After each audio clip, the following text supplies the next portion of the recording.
আর্জেন্টিনার ফ্যানরা এখন ঠিক কেমন অনুভব করছেন? আর্জেন্টিনা বনাম ইকুয়েডরের যে ম্যাচটি আজকে সকালে হয়ে গেল তা নিয়ে গতকালকে টিম স্পোর্টস এর পর্দায় আপনারা একটা ভিডিও দেখেছেন। সেই ভিডিওর বা ম্যাচ প্রিভিউ এর অংশবিশেষ আপনাদেরকে একটু দেখিয়ে নিতে চাইবো। আর্জেন্টিনা তাদের প্রথম যে ম্যাচটি তারা খেলেছে কানাডার বিপক্ষে, সেখানে তারা 9টি ক্রস কনসিড করেছে এবং একই সাথে তাদের যে তৃতীয় ম্যাচটি তারা খেলেছে পেরুর বিপক্ষে, সেখানে তারা 13টি ক্রস কনসিড করেছে এবং তাদের এই ক্রস কনসিডের যে পজিশন সেটি যদি আপনি একটু খেয়াল করেন দেখবেন রাইট এবং লেফট যে ফ্ল্যাঙ্ক রয়েছে সেই ফ্ল্যাঙ্ক থেকে তারা মূলত এই ক্রসগুলো কনসিড করেছে এবং এই জায়গাটায় আসলে কিভাবে ইকুয়েডর থ্রেট হিসেবে কাজ করতে পারে সেটি আপনাদেরকে একটু দেখানোর চেষ্টা করব। ইকুয়েডর প্রথম ম্যাচ খেলেছে ভেনেজুয়েলার বিপক্ষে, সেই ভেনেজুয়েলার বিপক্ষে ম্যাচে কিন্তু 17টি ক্রস তারা করেছে এই ফ্ল্যাঙ্ক থেকেই এবং তার পরবর্তীতে জামাইকার বিপক্ষে তাদের এবারে কোপা আমেরিকা দ্বিতীয় ম্যাচেও ঠিক সমান 17টি সংখ্যক ক্রসের অ্যাটেম্প্ট তারা নিয়েছে ওই ফ্ল্যাঙ্ক থেকে এবং তাদের শেষ যে ম্যাচটি তারা খেলেছে মেক্সিকোর বিপক্ষে, সেখানে 11টি ক্রস তারা করেছে ওই ফ্ল্যাঙ্ক থেকে। সুতরাং আপনারা বুঝতে পারছেন যে আর্জেন্টিনা যেখানে একটু ড্রব্যাক বা সেটব্যাক মনে হচ্ছে, আর্জেন্টিনা বিশ্ব চ্যাম্পিয়ন, কোপা আমেরিকার ডিফেন্ডিং চ্যাম্পিয়ন, তবুও তাদের খেলায় যে সেটব্যাকগুলো মানে খুবই সামান্য যে সেটব্যাক রয়েছে তার মধ্যে এটা একটা যে তারা আসলে ক্রসগুলো কনসিড করছে এবং ঠিক যে জায়গা থেকে ইকুয়েডর ক্রস করতে পারে সেই জায়গা থেকেই আর্জেন্টিনা ক্রসগুলো কনসিড করছে এবং ইকুয়েডর কিন্তু এইভাবেই তাদের খেলাটা খেলে আসছে এবারে কোপা আমেরিকাতে। এতক্ষণ স্ক্রিনে যা দেখলেন, ক্রস ক্রস ক্রস ক্রস করতে করতে পাগল হয়ে গিয়েছিলাম। ইকুয়েডর 13টি ক্রস করেছে এই ম্যাচে এবং যে গোলটি তারা আদায় করে নিয়েছে ক্রস থেকেই নিয়েছে। ঠিক যে বিষয়গুলো নিয়ে কথা বলবো আপনারা সকলে জানেন, দেখেছেন খেলা। আর্জেন্টিনা তাদের স্বভাবসুলভ খেলা খেলতে পারেনি, এক বাক্যে বলতে গেলে ভালো খেলতে পারেনি।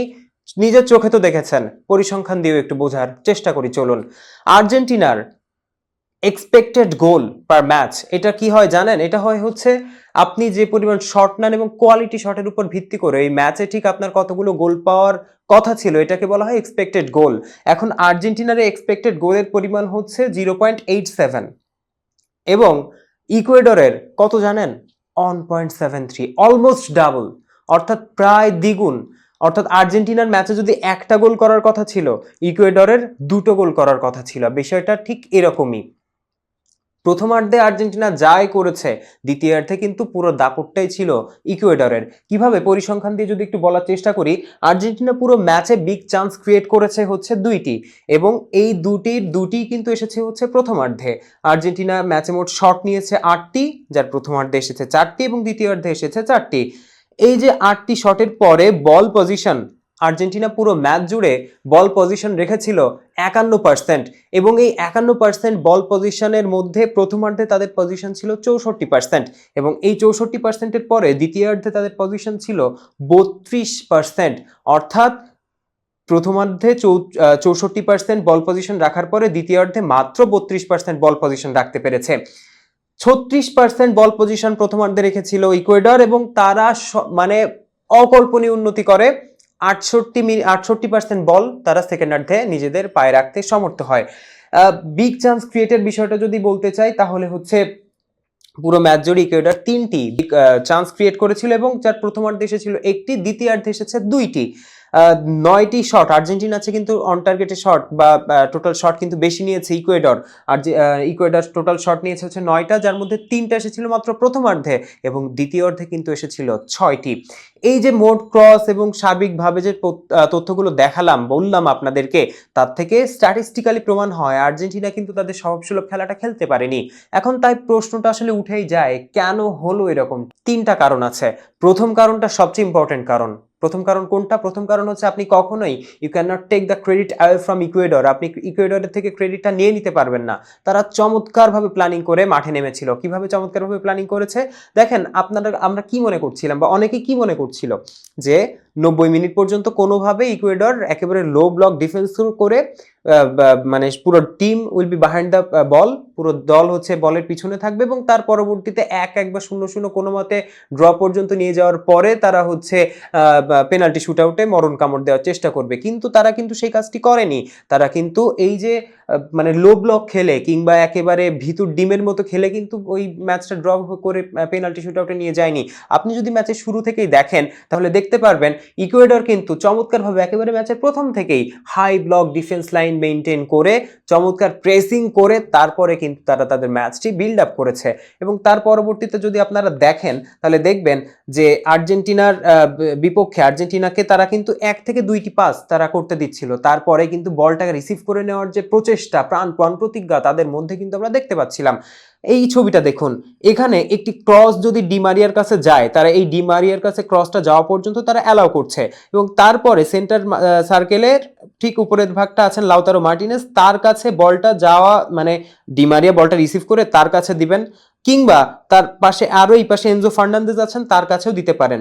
কিন্তু এখানে ঠিক কি হচ্ছে দেখুন, এখানে ডিমারিয়াকে ইকুয়েডরের যারা প্লেয়ার আছেন, ডিফেন্ডার আছেন, লেফট সেন্টার ব্যাক পজিশনটা যিনি খেলছেন, তিনি কিন্তু ডিমারিয়াকে বলটা রিসিভ করতে দিচ্ছেন, কিন্তু তার পরবর্তীতেই তাকে চার্জ করার জন্য যাচ্ছেন।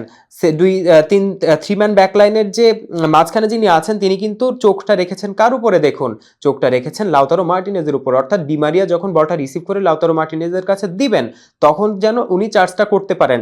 এবং ডিমারিয়া যদি আরো ভিশনারি একটা পাস দিয়ে ফেলেন, ক্রস একটা করে ফেলেন, একেবারে ফ্লাঙ্ক পরিবর্তন করে উইং শিফট করে দেন, এনজো ফার্নান্দেজকে বলটা দেন, সেই জন্য রাইট যে সেন্টার ব্যাক তার চোখটা কিন্তু এখানে আছে। আবার ডিমারিয়া যদি অন্য কাজ করে, ডিমারিয়া যদি ব্যাক পাস খেলে দেন সেন্টার সার্কেলে, তাহলেও কিন্তু প্লেয়ারের নজর সেখানে আছে। তার মানে বুঝতে পারছেন কতটা চমৎকার পরিকল্পনা করে ইকুয়েডর মাঠে নেমেছিল। অর্থাৎ প্রথম কারণ হচ্ছে আপনি ইকুয়েডরের কাছ থেকে কিন্তু তাদের যে কৃতিত্ব, চমৎকার ম্যাচ অ্যানালাইসিস এবং সেই অনুযায়ী মাঠে পারফর্ম করার কৃতিত্ব আপনি কেড়ে নিতে পারবেন না। তার পরবর্তীতে আপনি যদি দেখেন 2 নাম্বার যে কারণ, সেটা কি?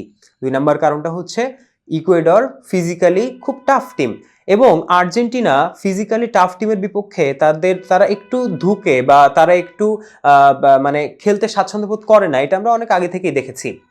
এবারেও তাই হয়েছে। আর্জেন্টিনা নিজেরাই হচ্ছে ফিজিক্যাল গেমটা খেলতে পছন্দ করে, টেকনিক্যালি তারা খুবই সাউন্ড, এবং টেকনিক্যাল সাউন্ডের পাশাপাশি স্ক্যালোনি তাদের যে ফিজিক্যাল অ্যাট্রিবিউটস সেটি কিন্তু বাড়িয়ে দিয়েছেন, যার ফলে আর্জেন্টিনা টিমটা অপ্রতিরোধ্য। কিন্তু তাদের চেয়েও যখন কোনো ফিজিক্যালি স্ট্রং টিমের সাথে আর্জেন্টিনা মাঠে নামে খেলার জন্য, তখন কিন্তু ঝামেলা একটু বেঁধেই যায় আর্জেন্টিনার জন্য। এবং তৃতীয় যে সবচেয়ে ইম্পর্টেন্ট কারণ, মেসির যে ফ্লেয়ারটা সেটা কিন্তু আর্জেন্টিনা মিস করেছে। এখন কেন মিস করেছে আপনারা সবাই জানেন, মেসি ইনজুর্ড, এবং এই ম্যাচে যদি এক্সট্রা টাইম থাকতো, তাহলে আমার বিশ্বাস অন্তত মেসিকে নামানোর যে রিস্ক, এটা স্ক্যালোনি নিতেন না। মেসি হয়তো 70 মিনিটের পরে, 65 মিনিটের পরে 70 মিনিটের দিকে তিনি নামতেন।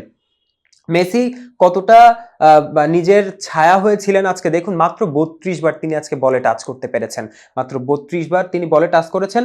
এর আগে চিলি ম্যাচে তিনি 65 বার বলে টাচ করেছিলেন, এবং তার আগে কানাডার ম্যাচে 66 ভাগ। অর্থাৎ আপনারা যদি দেখেন এই কোপা আমেরিকায় এই ম্যাচে মেসি কিন্তু তার ছায়া হয়েছিলেন, মেসির অর্ধেক পারফরমেন্সটাই কিন্তু পেয়েছে আর্জেন্টিনা। এবং পাসের কথা যদি বলতে চাই, তাহলে 20টা মাত্র অ্যাকুরেট পাস দিয়েছেন মেসি এই ম্যাচটাতে। এর আগের ম্যাচে তিনি 34টা দিয়েছিলেন, এবং তার আগের ম্যাচে দিয়েছিলেন 42টা। অর্থাৎ আপনারা বুঝতেই পারছেন মেসির যে ফ্লেয়ার, মেসির যে ক্রিয়েটিভিটি, সেটি কিন্তু আর্জেন্টিনা মিস করেছে, যার কারণে মেসির এই পারফরমেন্সে একটু ডাউনফলের কারণে কিন্তু আর্জেন্টিনা একটু ধুকেছে। তবে মেসি তো মেসি, ইউ নেভার নো মানে তিনি কখন কামব্যাক করে ফেলবেন, তিনি করবেন, আমি শিওর, প্রিটি মাচ শিওর। এবং এই যে বিগ চান্স, মানে তিনি খেলতে পারেননি, তারপরেও কি কি করেছে দেখুন। একটা বিগ চান্স ক্রিয়েট করেছে, 2টা সাকসেসফুল লং বল দিয়েছে, 3টা ক্রস অ্যাটেম্প্ট করেছে, 2টা কি পাসও কিন্তু মেসি করেছেন। তাহলে সামগ্রিকভাবে যদি আমরা ম্যাচটাকে অ্যানালাইসিস করতে চাই, তাহলে যেটা বলতে হবে সেটা হচ্ছে ইকুয়েডর চমৎকারভাবে কিন্তু তাদের যে প্ল্যান প্রোগ্রাম সেটি করেছিল, এবং মাঠে তার দারুণ বাস্তবায়ন করেছিল। কিন্তু মানে এটাকে বলতে হবে যে লাক, ভাগ্য বলতে হবে তাদের, তারা নিজেদেরকে একটু অভাগা মনে করতেই পারে, তাতে কোনো সন্দেহ নেই। এবং এটাই আর্জেন্টিনার চ্যাম্পিয়ন্স লাক, আমি আবারও বলছি, এটাই কিন্তু আর্জেন্টিনার চ্যাম্পিয়ন্স লাক। আর্জেন্টিনা যে চ্যাম্পিয়ন দলেরও ভাগ্যের প্রয়োজন হয়, এবং এইখানে তারা ভাগ্যটা পেয়েছে। আর এমি মার্টিনেজকে নিয়ে এক বাক্যে কিছু কথা বলবো। এমি মার্টিনেজকে নিয়ে আলাদা ভিডিওই পাবেন আপনারা। চমৎকার গোলকিপার, পেনাল্টি শুট আউটে, টাই ব্রেকারে যখন আপনার প্রতিপক্ষ গোলকিপারের নাম এমিলিয়ানো মার্টিনেজ, বস আপনাকে 2 বার ভাবতে হবে। আর এমিলিয়ানো মার্টিনেজ যদি আপনার দলের গোলকিপার হন টাই ব্রেকারের সময়, নাকে সরিষা তেল দিয়ে ঘুমাতে পারেন। কেমন লাগলো আর্জেন্টিনা ইকুয়েডর ম্যাচ, কমেন্ট বক্সে জানাতে ভুলবেন না। ধন্যবাদ এতক্ষণ সাথে থাকবার জন্য।